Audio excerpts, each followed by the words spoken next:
Oh, happy day. The season's finally here. Georgia Tech is going to keep this closer than you think. You are Locked On College Football, your daily podcast on all things college football.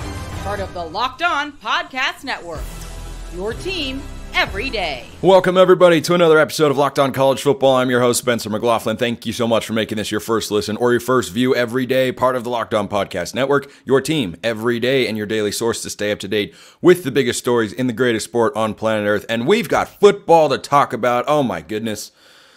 I actually can't contain my excitement that much. Neither can Brian Smith, the host of Locked On Seminoles, joining me here. And today's episode is brought to you by Ultimate College Football HC, a brand new mobile game that is completely free, has no ads, 100% playable offline. Use the promo code LOCKEDONCFB, all caps, inside the game store to receive a free boost to your program. Begin your coaching legacy today. Can SMU prove anything this weekend, speaking of ACC teams? And I don't think Iowa's going to be in the playoff mix. I just don't. We'll get to all of that today. But, Brian, we're talking Florida State, Georgia Tech, because this is the first real college football game. It is tomorrow. We're one day away from the season.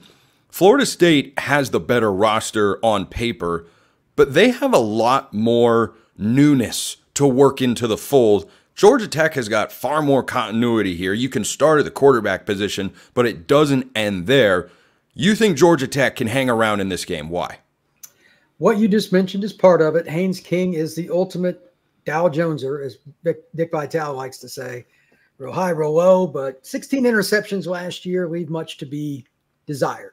However, if their defense is better, and they did do some additions, their offense didn't need as many parts. They added some guys, and they get one of their key defensive linemen back who's a captain. Zeke Biggers is back. For the love of mankind, they will not give up 221 yards rushing per game again. I cannot imagine that. They were dead last in the FBS, and that's hard to swallow. They were 2 away from dead last in all of Division I. That's really bad. Or not just Power 5 and then FBS overall. Come on, it's Georgia Tech. You shouldn't be there. If they don't get behind, how many games do you see Haynes King throwing those picks last year? I think he forced a lot of balls. If it's close and they can just kind of run their offense and not force the ball down the field, he is a major playmaker. He had like 10 rushing touchdowns. He led the league in touchdown passes with 27. The defense just has to be better. However, they are facing a really good Florida State offensive front and a loaded running back room. I think the biggest key for me in this game, if Georgia Tech's going to keep it close, and we'll both get to our predictions later in this segment, they've got to be able to not stop the run. It doesn't need to be full-throated, Michigan style. You have 30 yards rushing as a team on 20 carries. It doesn't need to be in that range. But you can't let this Florida State rejuvenated backfield after Trey Benson went to the NFL. They have Roydell Williams in there, the Alabama transfer. DJ Uiagalelei can move a little bit with his legs. You can call up a quarterback run. I think if you're Georgia Tech, you have to be able to contain the run and force DJU to make plays. Because if it gets run heavy, I expect Mike Norvell and the Seminoles to just run it down their throats. I mean, Georgia Tech, as you mentioned, was really bad stopping the run last year.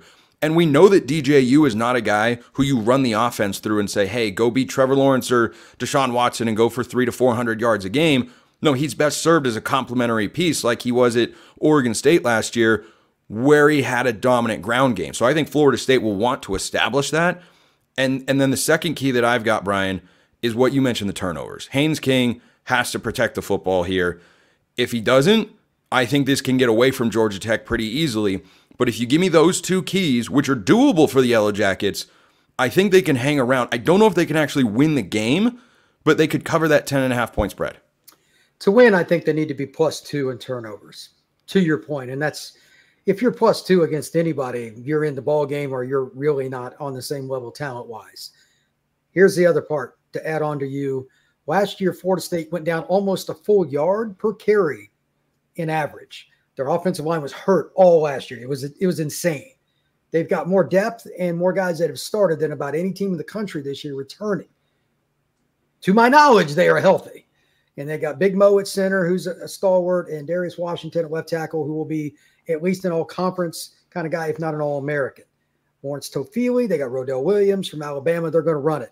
If they get to 5 yards per carry and it's consistent through the first half, not just like a 50-yard run, then a bunch of 1 and 2s, Georgia Tech's in trouble because then they can dictate what they want to do. They got Jalen Brown and Malik Benson outside, 2 transfers that can fly, that are starting. Hakeem Williams coming off the bench.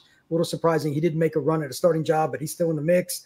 And they got Ja'Kai Douglas in the slot, a 5th-year senior that's really twitchy and had 115 yards against Pittsburgh last year. They're going to throw it, but it's going to be easier play action because DJ is not – he's not what they had last year. I mean, he's not the guy. He's still a good football player, but, I mean, it's you know, let's be realistic. He's not the same. So it's about stopping the run and being consistent with it. They need some negative plays to kind of thwart Florida State's drives because they can 5-yard you to death. I know J.D. Pickell mentioned he thinks Florida State will be 57 to 60% run to pass. I don't know if it'd be quite that high, but it wouldn't shock me. If you give it to them, like you said, they're just going to run down your throat. Yeah, I think that's what they would like to do. It's a matter of whether Georgia Tech is going to allow them to do that. Right. But one other question I have about Florida State in this game is the wide receiving core, because you had a couple of big-time players for Jordan Travis last year. They're no longer there. Who is DJ Uiagalelei going to have to get the ball to for Florida State to at least have a serviceable complementary passing game? Well, as I mentioned, Jalen Brown transferred in from LSU, redshirt freshman. He's an elite track kid out of Miami. Great kid, by the way, super fast. He is the number 2 receiver to Malik Benson, who was a JUCO at Alabama. He was okay there, but wasn't dominant. But ever since spring, he's been their number 1. It's not really been debated. He's like 6'1", 200. Those are the 2 guys. Ja'Kai Douglas is the slot. They've got a guy named Kyle Morlock at tight end to watch, and they're just going to rotate quite a few other guys. I don't know how that will work, but it is arguably the biggest position to see. Are they going to be hitting on all cylinders early? Because if they are, Georgia Tech's in trouble. They'll have to play more cover 3, more cover 4, and then it's 2nd and 4 all day with Rodell and Tofili, et cetera. They need Florida State to be a little bit off, in my opinion. Talking about Georgia Tech's defense. We'll see. First game of the year, man. Young receivers, new receivers, whatever. There's no chemistry. So this is the first game for all of these guys to play together at Florida State.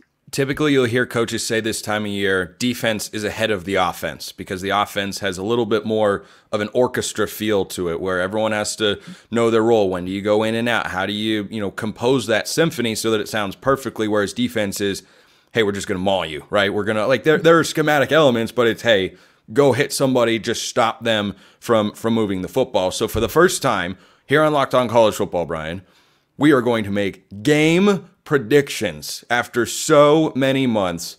I actually can't believe we're finally here. I'm stoked to be finally here. Me too. So let's get into it. Florida State, 10.5-point favorite, according to our friends at FanDuel. This game being played over in Ireland. It is a 9 a.m. Pacific time, 12 p.m. Eastern time kickoff on Saturday morning. I cannot wait. I'm taking Florida State. I don't think Georgia Tech has enough to get over the hump that is Florida State's roster. I don't think that Florida State gets on them early, though. I think for at least one half of football, you have a good competitive football game. I think eventually that Florida State defensive line can lean on Georgia Tech a little bit, maybe force Haynes King into a turnover or 2. I'll take Florida State 34-21. That's the exact same score I have, and I'm not kidding. Oh, gosh. We're so dialed. We're so dialed. That's hilarious, but I don't think I've ever had that happen in my life. That's the exact same score I have. I think it'll be, just to put it a little further, both teams will probably have some goofy moments early in the game with the passing game. That's just part of football. Even Tom Brady used to have some of those moments. It'll be like 13-7, 10-10, something like that at halftime because they shoot each other in the foot. Yep. They just penalty here, drop pass here. Second half will be much more enjoyable football. That's my prediction. Yeah, I think it'll feel like a round of golf that you haven't played in when you haven't played in a couple months. It's like, wow, I made 4 straight bogeys to start, but then eventually you settle in and start playing some decent golf out there. But stoked for it as always. Brian Smith, Locked On Seminoles. Check him out on YouTube and wherever you get your podcasts with our first ever game prediction. And I swear to you, folks, we did not plan that. We did not plan that. Thank you, Brian. Thank you, sir. SMU plays tomorrow as well. Can they prove themselves an ACC title contender in Game 1? That's coming up next. First, listen up, Locked On College Football fans. I want to take a moment to give you a heads up on a brand new mobile game that I think you're going to love. Ultimate College Football HC. In this amazing game and simulation, you could step into the shoes of a head coach and lead your college football program to glory. Can you imagine actually being the head coach of your favorite team and being able to take that with you anywhere you go, from recruiting players and hiring coaching staff to overseeing training camps and handling school scholarships? You control every crucial detail of your program. It's all in your hands. Are you able to handle the pressure you have to play to find out? Here's what you'll really love about the game. You're responsible for calling plays during the games. Your strategy will not only determine the success of your football season, but shape the future and legacy of your program. Ultimate College Football HC is completely free, has no ads, 100% playable offline. You can play on the go as you want and when you want to. And of course, there's a special offer for whoever your team is when you're the head coach. Use the promo code LOCKEDONCFB, all caps, inside the game store to receive a free boost to start your program. Make sure to take advantage of this perk, as it will get your team off to a strong start. To download the game, just visit ultimate-cfb.com. That's ultimate-cfb.com, or look it up on the app stores. Ultimate College Football HC. Begin your coaching legacy today. How much can SMU really prove in this opener against Nevada? There's something to prove. There's not everything to prove. Everything can be proven one way or the other when Florida State comes to town. When you go up against a heavy hitter, not a 2-10 Nevada team that changed their head coach and might be a little bit better than their win total could expect. I'll get to that in a little bit. But if you're SMU going into this game, winning big is the expectation. I think they're going to win big. If they do that, I don't think you get the attention of other ACC teams and fan bases and media, and people go, "Oh my gosh, look, SMU's ready. They're going to compete right here, right now." No, it's not. It's not quite that. It's more of a, "Oh, okay, so they're not messing around." Because if you're Miami, Florida State, whoever, if we were to play that Nevada team, then we would win by roughly X score as well.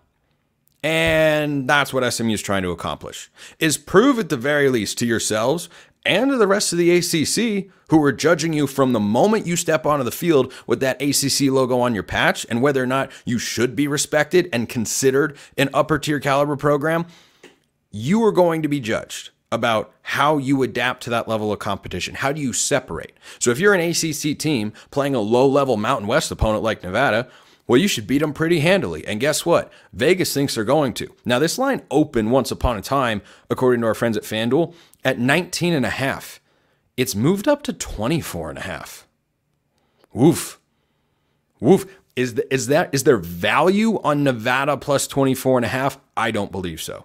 I think SMU is dominating in this spot. Now, could Nevada muck the game up for the first half? Maybe. Nevada doesn't have a lot going for it, though. They have tied for the lowest win total in all of college football at 2.5. And you're facing an SMU offense that has the same quarterback as last year, the same head coach who's offensive-minded as last year, and they averaged 38.7 points a game. Playing in the American, comparable to the Mountain West. So it's not like they're taking a step up and, well, they're not going to have the same again. No, they should at least until they start playing ACC teams, their offense is going to perform at that level. I think SMU is getting at least 40 points in this one. Now, is it hard for an offense to come out firing on all cylinders in week one? Yep, it absolutely is. But SMU's got the weapons to do it. And Nevada has brought in a pretty solid transfer portal class, but they made a change for a reason. Things under Jeff Wilson, they had not gone very well. They'd gone pretty poorly under Coach Wilson, as a matter of fact, so they bring in Jeff Choate. I hope I'm pronouncing that name correctly, Choate, Choate, not entirely certain, but he is a proven head coach. He was at Montana State, and he transformed them while he was there. He was most recently at Texas as a co-defensive coordinator and inside linebackers coach. I think he brings a level of pedigree that Nevada has been needing. I don't think the hire is the wrong move at all. I just don't think you can turn around Nevada very quickly in the Mountain West. And SMU, they're in a different stratosphere at the moment. They are trying to do something different, and they're ready to do something different than what Nevada's doing. Now, Nevada, to their credit, has brought in 24 transfers this offseason, and a pretty good number of them are from the Power 4 ranks. Several of them have followed their new head coach from the University of Texas. So you got 4 guys that once upon a time were potentially going to play. Maybe they were going to get buried on the depth chart, but were considered good enough to go play at Texas. They're going to be on Nevada's team this year. The question for Nevada is, what can you do offensively? What can you do offensively in this football game? Because their quarterback is Brendan Lewis, who most of you probably haven't seen since he was last leading one of the worst Power 5 teams this century, the 2022 Carl Durrell-led Colorado Buffaloes. They went 1-11. They were bad. They could have gone 0-12. Some would say they should have gone 0-12. They were very, very bad.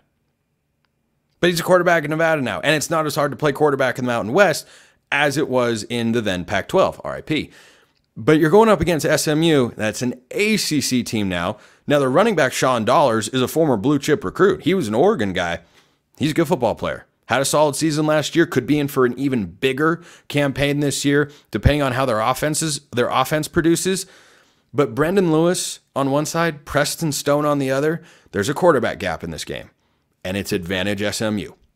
So, first key to the game for Nevada, if you're going to just keep this game close for any amount of time, you have to run the football. Your offense has to be your best defense. You've got to keep Preston Stone on the sideline. Nevada in year one here does not have the horses to keep up with SMU's offense. If you let Preston Stone and the Pony Express get rolling offensively, you can't keep up. SMU will run away, and SMU is going to go out, make no mistake about it. I think they're going to come out, try to make a statement as much as they can. Can they make a major one? Not yet. Not with this game, but you can still say something. You've got more eyes on you in this matchup than you will in several of your ACC matchups because it's a week 0 game. Because there aren't that many other games going on. It's Florida State, Georgia Tech, and SMU, Nevada. Those are kind of the most interesting games taking place this weekend. So SMU has mostly brought in Power 4 transfers, a top 35 transfer portal class at that are coming from Power 4 schools. They should have a roster that is capable of at least being in the middle of the ACC. FanDuel has their win total set at 7.5. I think that's a pretty solid number. If they go over that total, that's a good season. Frankly, if they're a 7-win team, even if they go under that total, I think that's a successful season for SMU. But the last time these teams met, the final score was 45-10. I learned that after I had the game score prediction in my head of SMU winning 45-13, which is where I land.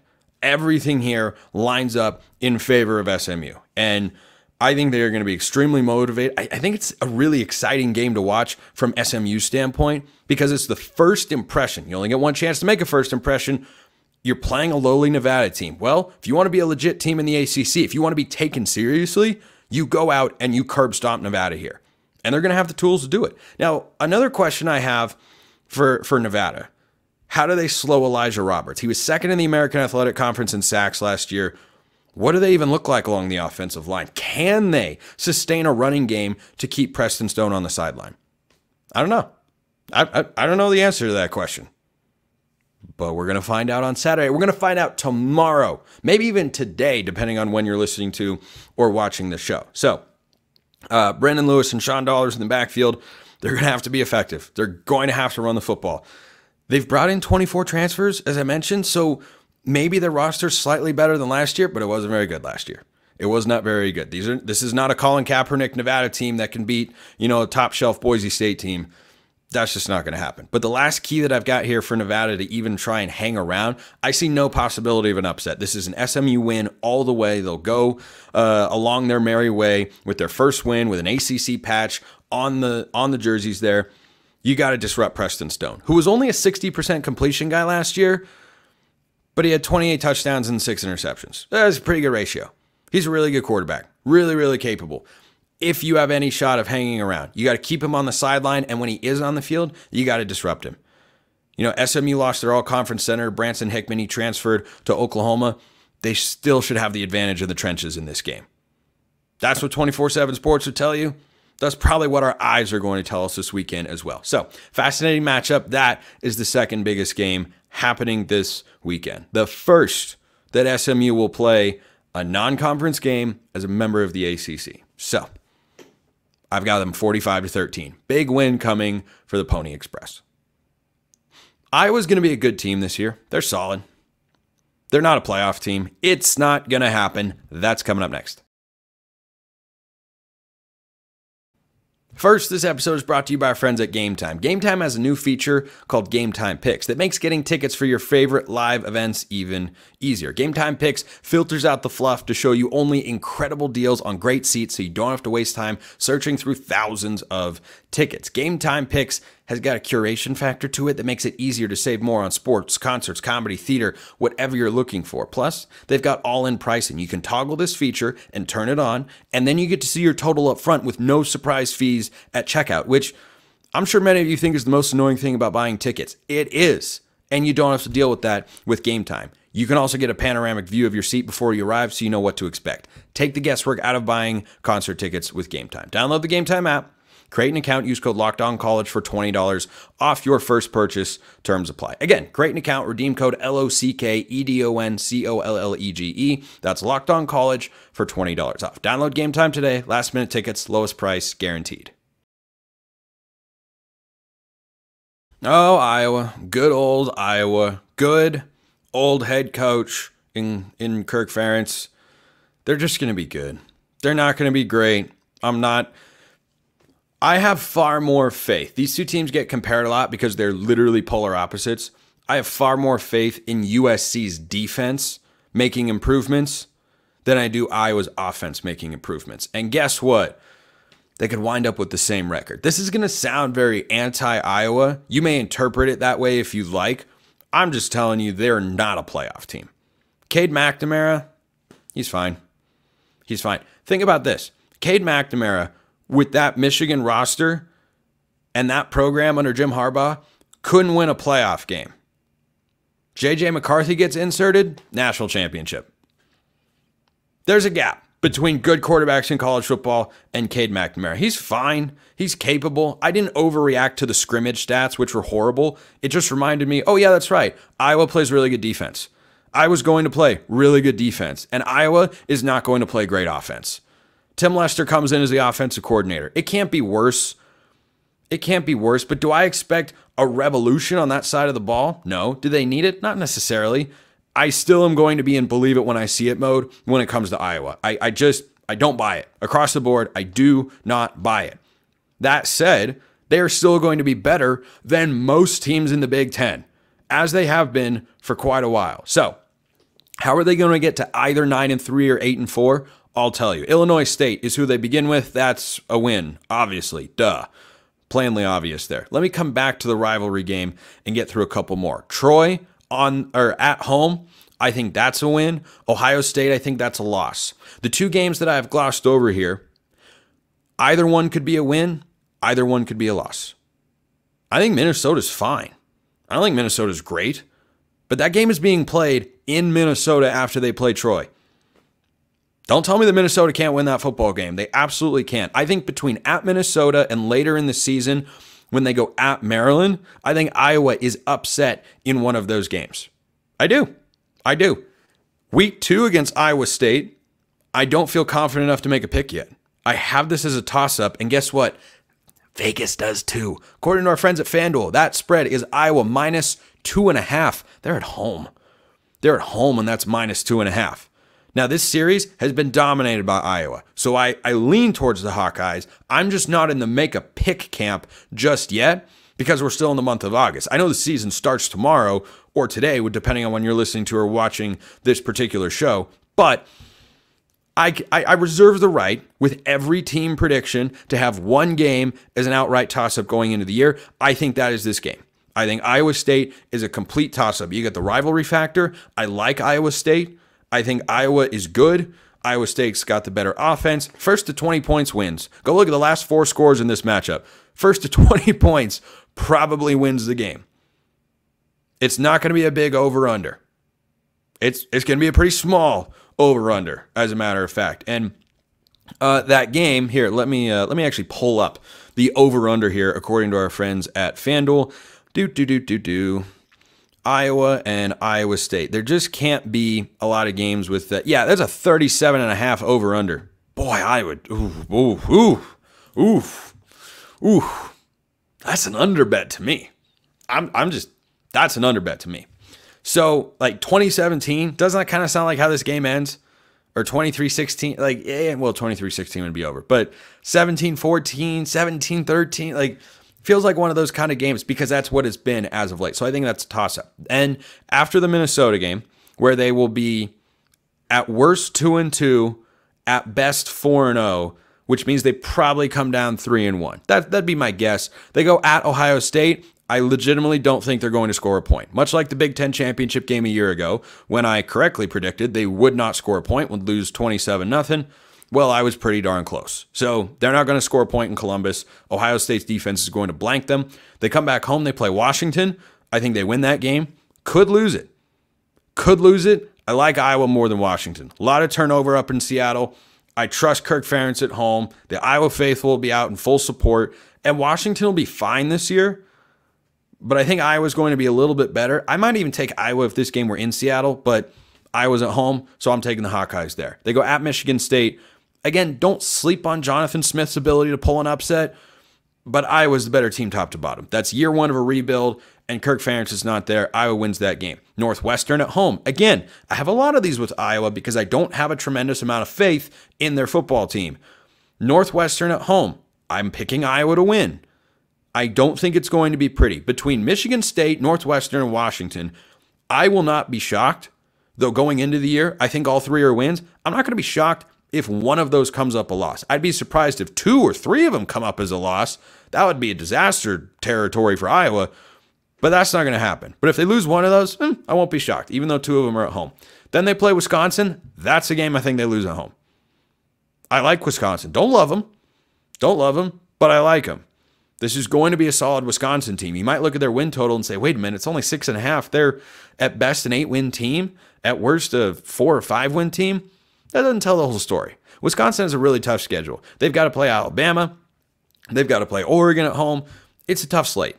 It's a tough slate for Wisconsin. I think they're a little bit better than their win total indicates. I'll take Wisconsin to go into Iowa's home building and get a win. At UCLA, I think UCLA stinks this year. Absolutely stinks. I think they're one of the bottom dwellers of the Big Ten.